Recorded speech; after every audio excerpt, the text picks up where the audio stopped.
A Question of Torture, CIA Interrogation, From the Cold War to the War on Terror, by Alfred W. McCoy is a concise yet deeply disturbing historical analysis of the United States development and use of psychological torture over the past 6 decades. The book challenges the myth that torture is a tool only of brutal dictatorships or rogue elements. Instead, McCoy argues, it has been a calculated and institutionalized part of U.S. foreign policy, shaped and refined by the Central Intelligence Agency with scientific precision. His narrative draws a straight line from Cold War black sites to the post-9/11 abuses at Abu Ghraib and Guantanamo Bay, arguing that these were not anomalies or accidents, but the result of decades of deliberate research and practice. McCoy begins by tracing the CIA's post-World War II efforts to understand human resistance and control. Faced with the perceived threat of communist brainwashing, particularly after American POWs in Korea confessed to war crimes, the CIA embarked on a systematic effort to master techniques of psychological domination. This gave rise to Project MKUltra, a covert program involving drug experiments, sensory deprivation, isolation, and manipulation, often on unwitting subjects.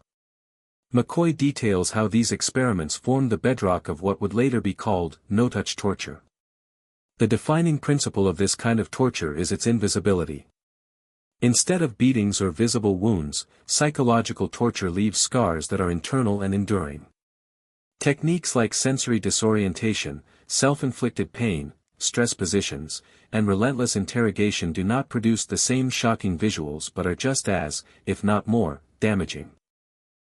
McCoy illustrates how this approach was codified in the CIA's Kubark Counterintelligence Interrogation Manual of 1963, a chilling document that lays out methods for breaking down a subject's will while avoiding legal or ethical scrutiny.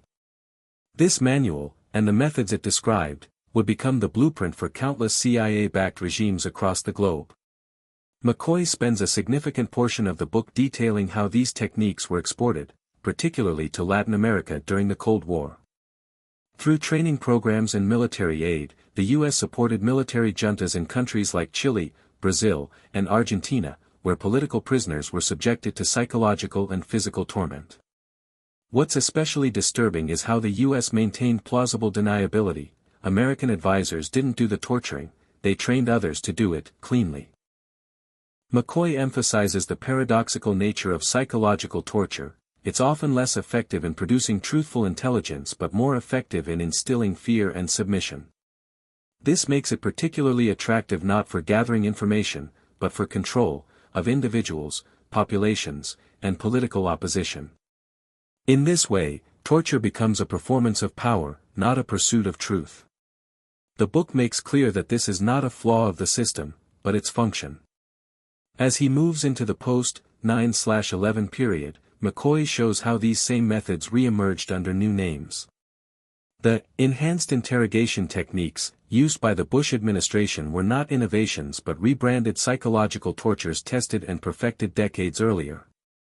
Techniques like waterboarding, stress positions, sleep deprivation, and sensory overload all have precedence in the CIA's earlier programs.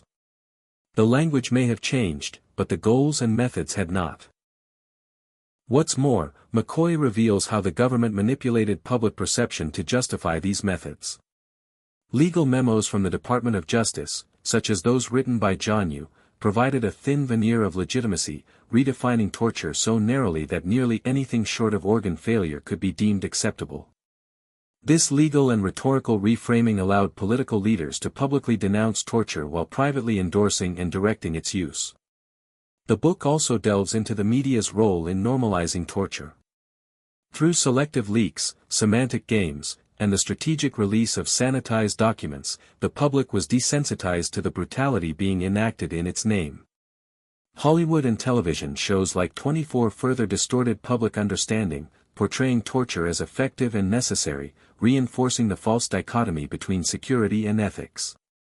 One of McCoy's most sobering insights is that torture is not an aberration during wartime. It becomes entrenched in institutions and doctrines, persisting long after the initial emergency has passed. Once the legal and bureaucratic frameworks are in place, torture becomes self-perpetuating. The intelligence agencies evolve around it, oversight mechanisms weaken, and public memory fades. This is why, McCoy argues, the legacy of torture is so hard to dismantle. It is buried not just in black sites, but in the architecture of national security itself. Rather than viewing torture as a desperate response to terrorism, McCoy shows it as a recurring feature of American foreign policy. By drawing historical parallels, he dismantles the illusion of American exceptionalism.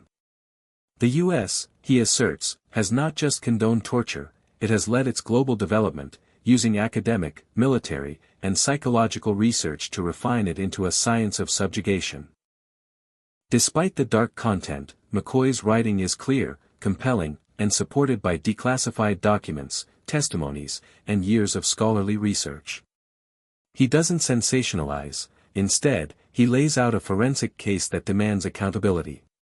His tone is restrained but urgent, aimed not at demonizing individuals but at exposing the system that enables cruelty under the guise of democracy.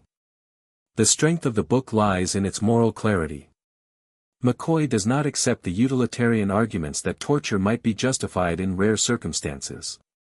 He insists that once states cross this threshold, they become morally compromised, and their institutions begin to corrode from within.